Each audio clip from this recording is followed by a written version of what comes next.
10 class admission और 12 class का admission कब होगा, यानी वैसे बच्चे जो 2024 में 9 क्लास में थे, जो 2024 में 11 क्लास में थे, अब 2025 में उनको 9 से 10 में जाना है, अब उनको 2025 के अंदर 11 से 12 में जाना है, तो 12 एडमिशन 2025, 10 एडमिशन 2025, पूरी जानकारी आपको मिलेगी। साथ ही साथ जो ये 9 का फाइनल एग्जाम हुआ, 11 का फाइनल एग्जाम हुआ, उसमें अगर किसी का प्रैक्टिकल छूट गया, एक दो सब्जेक्ट का एग्जाम छूट गया, या पूरा का पूरा एग्जाम ही छूट गया, एग्जाम में एब्सेंट हो गए, उनका एडमिशन होगा कि नहीं होगा, डायरेक्ट 10 में एडमिशन होगा कि नहीं होगा, डायरेक्ट 12 में एडमिशन होगा कि नहीं होगा, ये सारी बातें, या फिर जिनका पहले रजिस्ट्रेशन छूट गया है उनका रजिस्ट्रेशन होगा कि नहीं, वो 2026 में बिहार बोर्ड से मैट्रिक इंटर का एग्जाम दे पाएंगे कि नहीं दे पाएंगे, सारी बातें 10 और 12 एडमिशन के बारे में स्पष्ट होने वाली है इस वीडियो में, इसलिए पूरी वीडियो को बहुत ध्यान से देखिएगा।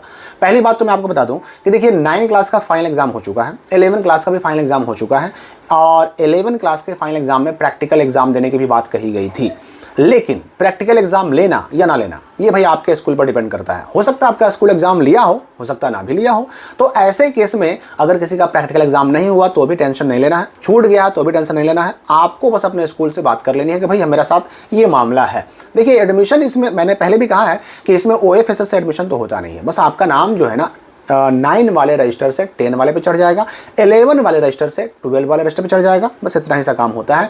अब इस चीज़ के लिए 12 एडमिशन चल रहा है तो 10 एडमिशन चल रहा है, ये अलग अलग तरह की बातें आपको स्कूल में कही जा सकती हैं, लेकिन काम बस इतना नहीं है।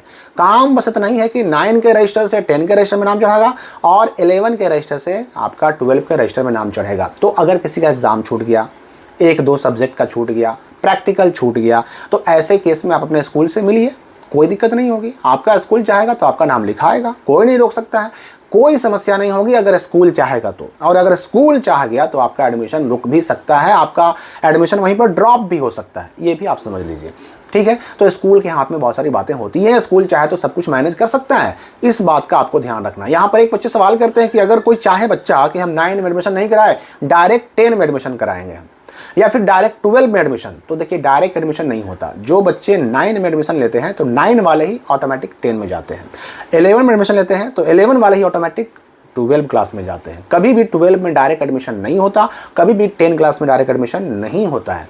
अब यहाँ पर मैं बता दूं कि देखिए चूंकि 9 में रहते हुए ही या फिर 11 क्लास वालों का 11 में रहते हुए ही रजिस्ट्रेशन भी हो चुका है 2026 के मैट्रिक और इंटर एग्जाम के लिए। लेकिन अगर किसी बच्चे का किसी कारण से रजिस्ट्रेशन छूट गया तो चिंता बिल्कुल नहीं कीजिए। जुलाई, अगस्त, सितंबर इन 3 महीनों में से किसी भी दिन आपका 2 बार डेट आएगा रजिस्ट्रेशन का, छूटा हुआ रजिस्ट्रेशन का 2 बार डेट आएगा। बस ध्यान ये रखना है कि आपको चैनल से मिलने वाली सूचनाओं पर ध्यान रखनी है।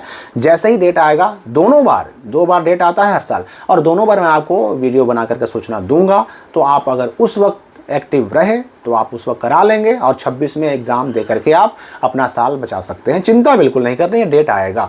अच्छा, 10 क्लास के एडमिशन और 12 क्लास के एडमिशन का सबसे बड़ा सवाल तो ये है कि ये होगा कब से। देखिए अप्रैल शुरू हो चुका है और ये काम 10 एडमिशन हो या 12 एडमिशन, ये दोनों काम अप्रैल में ही होता है, तो 1 अप्रैल से भी बहुत सारे स्कूलों में शुरू हो सकता है। इसलिए आप अपने संस्था से संपर्क कीजिए, आपका एडमिशन जहां है उस स्कूल से संपर्क कीजिए, क्योंकि 1 अप्रैल से ही जनरली शुरू हो जाता है।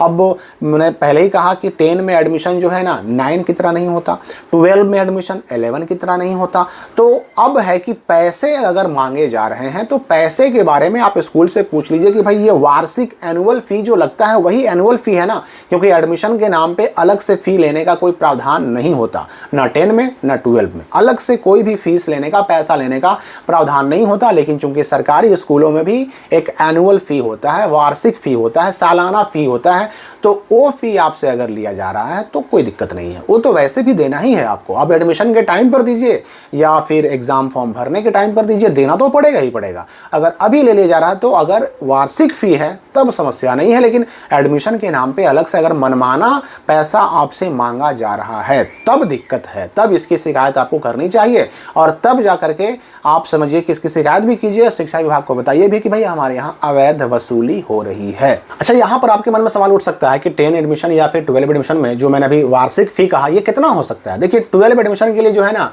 1000 से 1500 के आसपास हो सकता है। जो वार्षिक फी मैंने बताया वो 1000 से 1500 के आसपास हो सकता है, और 10 क्लास वालों का 300 से 500 के बीच में हो सकता है। ये वार्षिक फी होता है, इससे ज़्यादा नहीं। अगर कोई 4000 मांग रहा है, 5000 मांग रहा है, तो ये बहुत गलत चीज़ है। मैं यहाँ पर और एक बात स्पष्ट कर दूँ, डॉक्यूमेंट देखिए, पहले ही मैं कह चुका हूँ कि ये 9 का एडमिशन नहीं है, ये 11 का एडमिशन नहीं है, 10 में उस तरह का होता नहीं, 12 में उस तरह का होता नहीं। तो इसमें अलग से कोई डॉक्यूमेंट देने की ज़रूरत नहीं है, क्योंकि आप ऑलरेडी जो 12 में जाने वाले बच्चे हैं 11 में ही डॉक्यूमेंट दे चुके हैं, जो 10 में जाने वाले बच्चे हैं ऑलरेडी 9 में ही डॉक्यूमेंट दे चुके हैं। तो डॉक्यूमेंट अलग से कुछ भी देने की ज़रूरत बिल्कुल नहीं होती। आपका ऑटोमेटिक बस नाम जो है रजिस्टर पर, यानी 9 वालों का 10 के और 11 वालों का 12 क्लास के रजिस्टर पर नाम चढ़ जाएगा, और इनका क्लास हो गया अपग्रेड। 1 अप्रैल से ये काम शुरू हो जाता है। अपने संस्था से मिलिए वहाँ पर 1 अप्रैल, या फिर हो सकता है अगले सोमवार, कभी से भी ये काम शुरू हो सकता है। और कभी कभी तो ऐसा भी होता है कि कोई स्कूल, कोई कॉलेज जो है ना, तो चुपचाप रजिस्टर चेंज कर देते हैं। मतलब 9 वाले के सारे बच्चे, 9 क्लास के सारे बच्चों का नाम 10 क्लास के रजिस्टर पर लिख देते हैं, हो गया एडमिशन। और उसी प्रकार से 11 क्लास के सारे बच्चों का नाम 12 क्लास के रजिस्टर पर लिख देते हैं, साइंस का, आर्ट्स का, कॉमर्स का, हो गया एडमिशन। वो अलग से कोई हो हल्ला नहीं करते कि भाई एडमिशन हो रहा है तो ये फीस लाओ, जमा करो, ऐसा करो, वैसा करो। वो कुछ भी नहीं करते, वो बस आराम से अपना जो सिंप्लिसिटी वाला काम होता है वही करते हैं। तो कई बार तो आपको मालूम भी नहीं पड़ेगा। कुछ स्कूल तो ऐसे भी होंगे जिनको पता भी नहीं चलेगा कि वो कब 12 में चले गए, कब 9 से 10 में चले गए, उनको पता भी नहीं चलेगा। लेकिन हाँ, कुछ लोग ऐसे होते हैं जो पैसे ऐंठने के चक्कर में, वसूलने के चक्कर में कई तरह के हथकंडे अपनाते हैं। तो उनके साथ आपको थोड़ा सा ध्यान रखना है कि फीस जो लिया जाए उसमें आपको कम से कम एक्टिव रहकर देखना है कि कितना पैसा लिया जा रहा है, किस नाम पे लिया जा रहा है। तो अगर आपका एग्ज़ाम छूट गया है तो अपने स्कूल से मिलिए। एडमिशन की अगर जानकारी भी लेनी है तो आपको अपने स्कूल से ही मिलना होगा, क्योंकि इसके लिए बिहार बोर्ड अलग से कोई डेट जारी नहीं करता है। अपने अपने हिसाब से, अपने अपने सुविधा के अनुसार जो है ना, स्कूल वाले अपना काम करते हैं। तो इसके लिए आपको अपने स्कूल से ही मिलना होगा। देखिए, बहुत सारी चीज़ें स्कूल वालों पर ही डिपेंड करती है। तो एग्ज़ाम छूटने की स्थिति में, प्रैक्टिकल की स्थिति में, प्रैक्टिकल ना देने की स्थिति में, एडमिशन के नाम पर या एडमिशन के लिए, एडमिशन के डेट की जानकारी के लिए, सब चीज़ों के लिए आपको स्कूल से ही मिलना पड़ेगा। क्योंकि अगर बिहार बोर्ड कोई एक डेट निकालता तो मैं आपको कंफर्म कहता कि हाँ भाई इस डेट से इस डेट तक एडमिशन होगा। लेकिन चूंकि इसके लिए बिहार बोर्ड कोई डेट निकालता नहीं है, तो स्कूल वालों को अपने हिसाब से करना होता है। तो स्कूल वाले अपनी सुविधा अनुसार ये काम करते हैं। तो इन चीज़ों के लिए संपर्क कीजिए स्कूल से। और अगर कोई आपको इन चीज़ों में कहीं पर दिक्कत नजर आए, कोई समस्या नजर आए, तो मुझे भी बताइए, ताकि मैं उसमें आपका समाधान ढूंढ सकूँ, आपकी हेल्प कर सकूँ। मिलेंगे हम अगली वीडियो में नए अपडेट के साथ।